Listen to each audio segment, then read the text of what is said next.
La cérémonie de la remise du registre parcellaire Passa 1 tenue au sein de la résidence du grand chef du regroupement Mikondo, M. Ndola Luzaya Dio,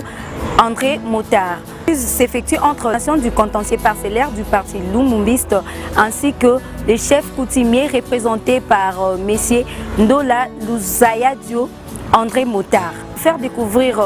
les déroulements de la dite élément ainsi que recueillir les impressions des personnes qui sont ici sur place. Bonsoir et bienvenue mesdames et messieurs dans cette nouvelle édition de Arbre Doré. Na moment oyo tobengi présence na yo et manifester kati na biso na obiso toko sala yawe tika ete tumona loboko na yo tobondeli bongo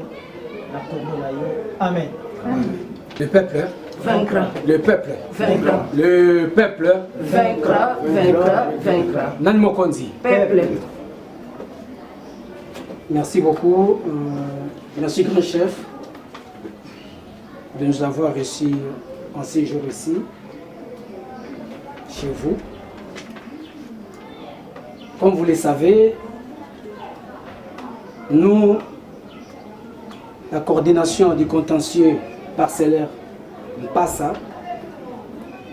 qui sommes chargés de la gestion des contentieux du terrain site Passa,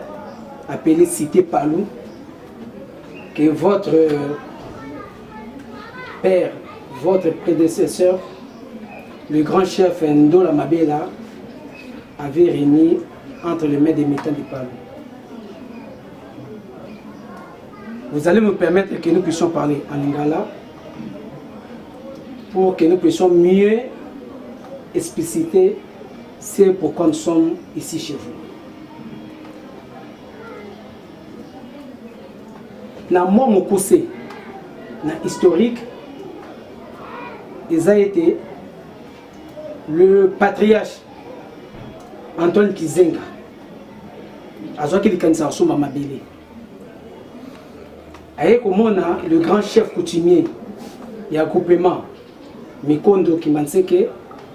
Papa Ndola Mabela. Et la lissolon à Bango, à Sombi était na Mabele naïe, où les alliés ferment naïe. Nassima, Bazui Likanisiete, Bamilita Pe Apalou, Bako tapé na Mabele ya Papa Ndola Mabela. Des bons procédures et bandaki. Il y a vente, il y a terrain inculte. Na niveau il y a passe. Na kata procédure wana ba militant baliki ba pesimbongo et grand chef coutumier Ndola Mabela a signé mokanda à remettre à chacun ou à notre mabele sikanaï. Et comme il peut n'angonga à disponibiliser pe mabele a pesi ba militant palou pour ba ko kabongo ko kabola mutu azwa esika na ye na makanisi malamu bazalaki na yango kasi badimsu bazana makanisi wana te tango ekomi era ko kabola mobulu ebimi mingi bazozwa mabele te bitumba kokoso ekoti tango kokoso ekoti le grand chef coutumier a comme interpellé à gauche à droite. Azaka interpellé dans le parquet de grandes instances en Gili. Bayoka qui est sous PV. Bayoka qui est militant par le sous PV. Nde ba militant par le batikali na comité ad hoc ba montaki bakena comment na urbanisme pour urbanisme akoka ko tracer ba balabala. À la urbanisation il y a terrain. Urbanisation terrain salami mais ko kabola et salika ka mobulu. Nde comment na mobulu wana le chef du parti le patriarche Antoine Kizenga a joué les canisi à côté coordination et ça soit officiel au sein du parti Lumumbiste unifié, une coordination officielle. Nde achaki coordination na biso o lelo biso yo toujours kamba yango kasi na kata coordination tozaki mikakatano ebele mpona mosala ya bamilita ya mpasa likambo ya mikakatano liboso tomonaki ba membre ya groupement bazoteka ba terrain na kati ya site mpasa ya mibale mikakato mibale tomonaki ba officier ya police na armée certains officiers ya police na armée bakoti pe na mabele wana ya misato tomonaki ba membre ya division urbaine ya Habitat bakoti pe na mabele bazwi ba mabele bazwi mapango ya minei tomoni pe susu ba agent ya administration territoriale ya commune Ntsele bakoti pe na mabele bazwi non epesaki mobulu moko munene sans compter les individus les particuliers mais tant que biso tokomi na mikakatana nous la coordination nous avons estimé tokutana les grands chefs tokutana to solana nde tozwaki makolo na biso tolonge siège à partir na biso toye komona les grands chefs coutumiers mais na masolo tomonaki ke ezali na biloko mo misato pe bandaki ko manquer eloko liboso registre oyo papa Ndola Mabela abandaki ko koma ba kombo ya batu nyonso bandako soma mabele sika na ye registre wana na tango atekaki biso le registre emonanaki lisusu te ya mibale caché ya papa Ndola Mabela oyo andaki kobeta likolo ya mikanda ya ba acte de vente emonanaki te pe ya misato spécimen ya acte de vente na ye yango pe emonanaki te biso coordination tokendaki komona ba ancien membre ya comité oya kala totuni bango bamikanda nyonso bon bazalaki nango o bandosala misala bayesi biso mikanda wana bayebi te baza nango te na oya bango mo bandosala misala baza na mukanda moko te kasi tokomisi nzambe puise molimo ya patriarche Antoine Kizenga etambolaka molimo ya grand chef coutumier Ndola Mabela etambolaka pe mabele wana eza na présence na bango nde na lisalisi ya bandeko na biso ya palu oyo batambolaka le parti Lumumbi s'est unifié te kozwa registre wana na maboko ya ba membre ya comité kala oyo babombaki yango toke kozwa yango nde lelo oyo biso tokanisaki eza mokanda ya grand chef coutumier eza mokanda ya papa na bango ya noko na bango ya koko na bango esengelaki tozongisela bango mikanda na bango po eza mikanda na biso te pe tango toza kozongisa mikanda na bango ezali bomoto mobimba ya papa Ndola oyo ezali na maboko na biso esengeli tozongisa yango na ba eya droit coutumier na ye bango nde bazwa mikanda ya mosala ya tata na bango asalaki na mabele ya mpasa pe ntango tozozongisa yango tolingaki ete torespecte bakoko na biso toza babantu toza baafricain toyebi ete esengeli ntango ozozongisa mokonzi mpe le grand chef coutumier ntango aza koyamba asaka mpe mwa maloba po ete biso mpe tokende na kimia po toboyi te ete tozozonga tokende na bato bazolanda biso na mokongo na bakoko baolanda biso na mokongo to remercier mingi disponibilité ya grand chef coutumier po andima ya koyamba biso lelo to remercier famille na ye libotani mobima oyo eza représente awa groupement ndenge eza représente biso na kombo ya bamilitant palu na komo mingi mingi ya camarade secrétaire général Willy Makiashi oaza mokonzi na biso oyo alingi ete makambo nyonso na Palu ezonga na bosembo na kombo ya bureau politique ya Palu oyo eza ko travailler po eke mobulu esila mpasa evanda kimia ba makelele bateki bamiyibi oyo nyonso azosala makelele na mabele ya mpasa atika na kombo ya bureau politique pe na kombo ya coordination ya contentieux ya mpasa oyo biso tozokamba toyebisi grand chef merci na ndenge ya biso pe tozongisi maloba epai na yo merci beaucoup Ndola Mabela mokanda oyo ezali ya tata na ye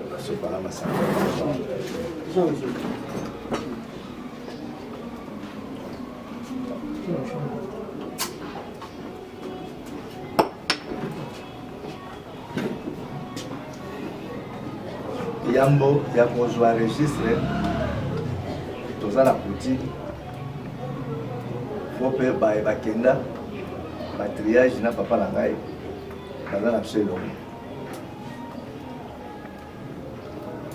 ezali bokoko mpona kozwa registre oyo registre ezali oyo ezali nde bato kokufa bango nde bagardaki yango donc ozwango ndenge wana te fo cérémonie ezala papa Kinzenga papa Ndola Mabela bazali bato oyo basanganaki oyo basalaki mpo te bato bazwa bisika bavanda lelo bakoma na babisika na bango bakoma bapropriétaire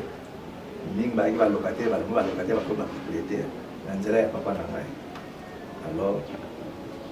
tokanisa ta nano bango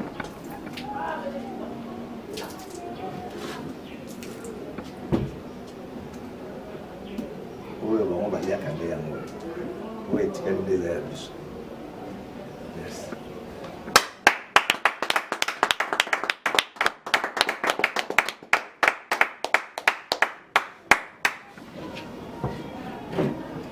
Oui, wana vraiment ezali penda parce que tozalaki na difficulté ya buku oyo parce que buku oyo nde yango ezali bomoi na biso na kati ya mabele wana lokutana solo eloko ekosukisa yango ezali kaka registre oyo bamosusu bazwi 10 parcelles 20 parcelles mais omona na registre kombo ezali te nde bazali bato baza bamiyibi mais registre lokola ye esepelisi biso epe esungi biso na coordination na chef coutumier batambola bomoko mpona kobongisa bandeko bazwi mabele bavanda na kimia tolingi désordre te soki ozwaki moko na registre tomoni ozwi kaka moko na yo ozwi misato mene seke ozwi ya baninga yango wana naye koremercier coordination vraiment nzambe apambola bino bakoko mpe apambola bino nakanisi mingi akoloba ezali te mingi akoloba eza te oyo etikali totika kosolongo na nkuku merci beaucoup mpo na kei merci mingi mpe mpo na wana na bosana mpo na acte oyo papa Ndola asalaki mpo lelo bamitapa lo ebele so bakoma propriétaire mapango eza papa Ndola apa acte ya papa Ndola ya buma kuna na esalami te donc jusqu'à pour le moment toza kaka na mpasa merci beaucoup bakoko bayoka biso merci. Camarade Nanjime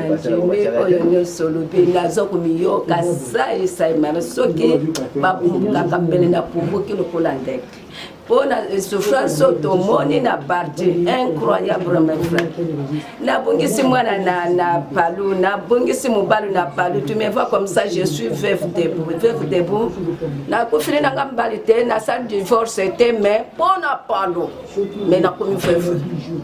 Au moment que eloko yo il faut sepelata na kailoko moko le tu vas rire le ogolemba o sepela na yango lokola na ndenge na moni suite ya malunga boyo na sepeli na ba camarade pe ebele bazui place te bazana mikanda na maboko pona mo ngai putu na zwaka par force à cause de quoi lere uyoka ki palu nani matete tindaka na mai mikanda na ngape nyonso tindaka mais batu na ko ya ko pesa mbongo ba chef bazala ke liboso so ba pesiwa leki na nga putu azana mi bale na maboko place exact yaka ukota sikoyo mona bato to yebito o ba maître ngo soki ba wuti wapi to yebite baso ya posto ba pangona na fanda koto na yo kote sika ya camarade mususu azana nga ba kombo ne kaso ba sui angar moko ba che ya mabente na ke kokota o nani nga mtu na zotala ngo nani yugo cho susu angar mwana kabila yugo chama bende wana kati na terre oyo na lungulango papa c'est qui a vendu ça c'est nani Jacques avec l'autre na joango na kundula kamu na ne passé na lunguli na ke kwa kele na ndako na lubi yo mutu ozo yo ba mutu yo tekela ke ndako nani place inde opesa ima bende na yake ndoko chesi kama susu awa te awa pe na sima na ngai bazolo balisusu mwaye zate batu bazo teka balpangwa baninga commentaire c'est ni ke be nani kuna ezali pai baji passer ba 20 passer je ne sais pas ce qu'il y a joie quand on dingue na mbongo ali pangwana na ko pesa to za ko mona ngo pasi boy na uya ko pesa mbongo ya li pato sumba na bele wana ya dola ezali matabisi mandola pesa ki so be pa mandola pesa ki so matabisi mbongo ali passer 500 francs so combien wana na zo ye bango le soso te bana bongo tozo so bali palelo tozonya mais lelo kuma ya bato eloko ba peso cadeau siko cadeau wana yo kuma susu ya bato mususu nga soki na moni ba baby se eloko ngwana palo ndenge na telemaka na pesi merci beaucoup baluka ki lokola imonani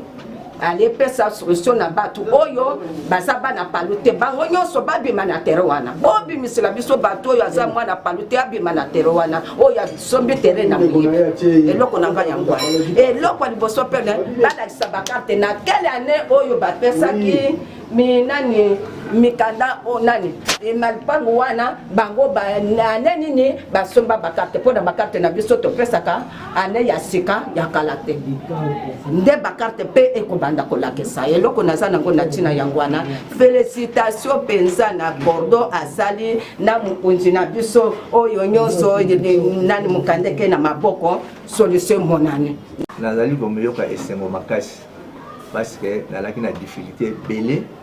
pour résoudre des problèmes ya bato ya palu na kati ya citoyen nalaki na kokoso makasi donc ndenge nazo registre oyo nakanisi na kumisi nzambe na bakokola ngai te bakufaka te me bazalaka na biso ntango nyonso eloko oyo ebomamaki ntango molai lelo emonani babomi me baye bapesi ngai yango lelo nakanisi ezosunga ngai na famille nanga mobimba mpe kosunga mpe bandeko mpe ya palu na o bazangi bisika me bapesaka misolo me bazwi bisika te nde registre oyo esungi biso ngai na bango kaka ndenge nazoloba ndenge nazwi registre oyo nde yango ekopesa ngai makasi ya kosala mosala parce que souci na ngai na kati ya mabele wana ezali ke moto nyonso azwaki mabele na ye azala kaka na esika na ye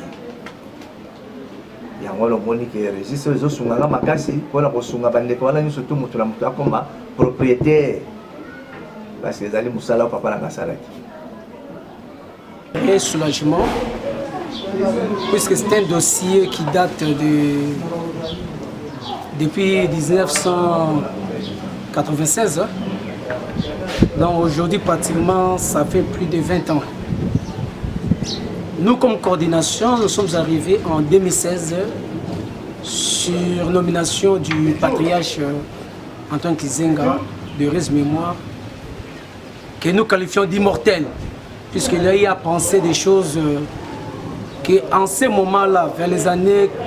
96, personne ne pensait, comme étant leader d'un parti politique, acquérir un terrain, un lot de terrain, pour donner à ses militants. Forfaitairement, un petit moyen, et chaque militant avait son terrain. De 20 mètres sur 20, une parcelle de 20 mètres sur 20. Mais avec la disparition du patriarche, la disparition du grand chef coutumier, le grand travail qui restait, c'était les documents perdus qui ne se voyaient pas. Heureusement pour nous, Dieu nous a bénis avec l'aide de nos ancêtres, avec l'aide de Dieu. Nous sommes arrivés à avoir ce document et nous l'avons remis aux ayants droit coutumiers. C'est vrai que le travail n'est pas fini. Nous sommes encore, mais nous sommes déjà dans un commencement de réussite. Et qu'il neige que peu avec la grâce de Dieu, avec la main du patriarche Antoine Kizenga, avec la main du grand chef Ndola Mabela, nous aurons les cachets et les spécimens qui restent. Procédure, il y a la procédure judiciaire, il y a la procédure traditionnelle, il y a la procédure foncière. Donc c'est juste un problème de conflit foncier où il y a beaucoup d'impact. Mais en tant que juriste, en tant qu'avocat, nous savons comment est-ce que nous allons réfléchir pour aboutir à une solution. Mais une chose est certaine, chez les militants qui n'ont pas encore acquis les terrains, ceux qui souffrent jusqu'à pour le moment en passe, ils n'ont pas encore leur parcelle, qu'ils soient calmes. Nous leur avons promis que nous, la coordination des contentieux parcellaires de Palou, nous allons recaser tout le monde. Chacun va recouvrir ses droits. Et avec le complément, nous y arriverons. Ceux qui ont déjà les documents très bien. Maintenant, c'est très simple. C'est très simple. Lors de la disparition du grand chef Ndola Mabela, il avait toute une équipe qui travaillait avec lui. Donc nous devons remonter aux sources pour analyser les problèmes, rechercher les documents pièce par pièce et soyez-en sûrs que nous allons aboutir. Ça, c'est un travail qui sera fait par ceux qui sont censés le faire. Pour l'instant, là, je peux me limiter. Ok, merci beaucoup, maître. Merci, je vous remercie. Voilà, nous sommes arrivés à la fin de ces numéros. Depuis la commune d'Endjili, c'est Fora Toulengi pour le compte de Arbre Doré.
La cérémonie de la remise du